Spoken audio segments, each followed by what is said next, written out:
Assalamualaikum warahmatullahi wabarakatuh. Anak-anakku yang Bapak banggakan, kita bertemu lagi. Selanjutnya kita akan membahas untuk mata pelajaran mesin listrik pembangkit ini, yaitu yang pertama skema pembangkitan. Nah, itu di situ skema pembangkitan kita akan mengulas bagaimana pembangkitan listrik tersebut bisa sampai didistribusikan. Terus selanjutnya yaitu cara kerja mesin listrik pembangkit. Nah, di sini kita akan membahas bagaimana cara kerja mesin listrik pembangkit, baik itu motor, generator, serta peralatan pendukung lainnya. Terus selanjutnya yaitu mengoperasikannya, yaitu mengoperasikan mesin listrik pembangkit. Yang terakhir kita melakukan pengujian mesin listrik pembangkit. Nah, di sini sebelum kita membahas tentang pembangkit listrik, mungkin kalian masih belum paham apa itu pembangkit listrik. Nah, di sini Bapak bisa menjelaskan secara sekilas. Pembangkit listrik itu yaitu bagian dari alat industri yang dipakai untuk memproduksi dan membangkitkan tenaga listrik dari berbagai sumber tenaga. Nah, di sini sumber tenaganya itu kita bisa berupa air, angin, udara, bahkan sampai sinar matahari. Nah, di sini ada bagian utama dari pembangkit listrik yaitu generator. Nah, apa itu generator?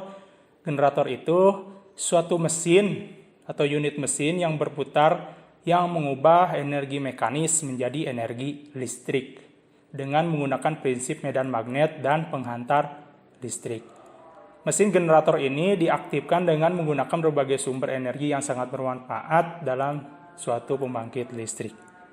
Nah, selanjutnya, bagaimana sih listrik dapat dihasilkan? Nah, di sini Bapak bisa menjelaskan secara sekilas. Listrik di sini dapat dihasilkan dengan cara mengubah atau mengkonversi dari energi satu ke energi yang lainnya. Nah, maksudnya di sini yaitu ketika kita ambil salah satu contoh, pembangkitan dengan menggunakan generator, yaitu mengubah energi kinetik menjadi energi listrik. Nah, di sini alatnya generator. Oke, selanjutnya di sini ada penjabaran juga. Listrik muncul akibat adanya perpindahan muatan listrik. Nah, di sini nih. Perpindahan muatan listrik ini dikenal dengan nama arus listrik, di mana arus ini terdiri dari partikel bermuatan yang berpindah. Nah, di sini kita bisa menyebutnya elektron ya. Nah, ada diambil dari sejarah, yaitu suatu percobaan oleh Faraday pada tahun 1831. Dia membuktikan bahwa kawat bergerak tegak lurus terhadap medan magnet akan menghasilkan perbedaan potensial di antara ujung-ujungnya. Penelitian ini lebih lanjut dari prosesnya yang disebut dengan induksi elektromagnetik. Kemudian memunculkan hukum induksi Faraday. Nah, kita ini ada hukum induksi Faraday yang menyatakan bahwa perbedaan potensial yang diinduksi pada rangkaian tertutup akan berbanding lurus dengan perubahan kecepatan flux magnet sepanjang rangkaian. Pengamatan lebih lanjut dari penemuan ini hasilnya yaitu menemukan generator listrik. Nah, ini generator listrik pertama yang dibuat itu pada tahun 1831 oleh Faraday. Nah, kita bahas lebih lanjut tentang bagaimana bisa menghasilkan listrik itu, kita bahas dulu gaya gerak listrik.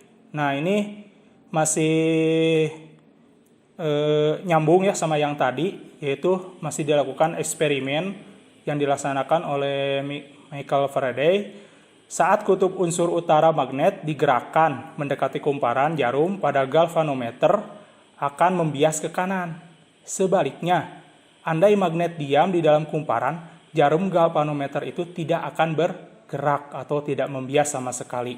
Nah, peristiwa munculnya arus listrik ini dinamakan induksi elektromagnetik. Beda potensial yang timbul, salah satu ujung-ujung kumparan dinamakan dengan gaya gerak listrik. Nah, ini maksud dari gaya gerak listrik. Jarum galvanometer ternyata pun bergerak saat magnet dikeluarkan dari kumparan. Hanya saja, arah pembiasan jarum galvanometer bertentangan dengan arah penyimpangan saat jarum berada dalam kumparan. Dari hasil eksperimen Michael Faraday tersebut dapat diputuskan bahwa gaya gerak listrik GGL Induksi ialah perubahan garis gaya magnet yang dilingkupi kumparan. Nah, ini ada animasi tentang gaya gerak listrik. Bisa kita lihat, kita anggap saja yang merah itu kutub utara. Di mana ketika dimasukkan itu, jarum galvanometer akan bergerak ke arah positif. Sebaliknya, ketika ditarik ke belakang, nanti akan bergerak ke arah negatif. Bisa dilihat. Sedangkan pada kondisi diam, nah ini ibaratkan saja pada kondisi diam, nah itu tidak bergerak sama sekali. Nah, selanjutnya kita bahas lebih jauh. Bagaimana generator itu bisa menghasilkan listrik. Nah, ini salah satu proses sederhana dari penghasilan listrik dengan menggunakan magnet. Nah, kita lihat dari gambar ini ada magnet dengan kita kasih simbol yaitu kutub N dan kutub S.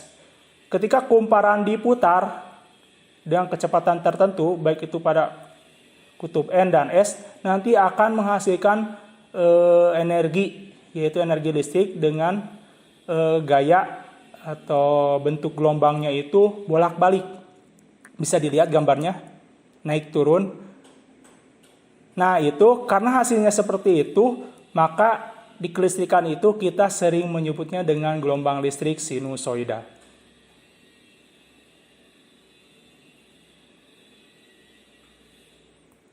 Nah, terima kasih atas segala perhatiannya.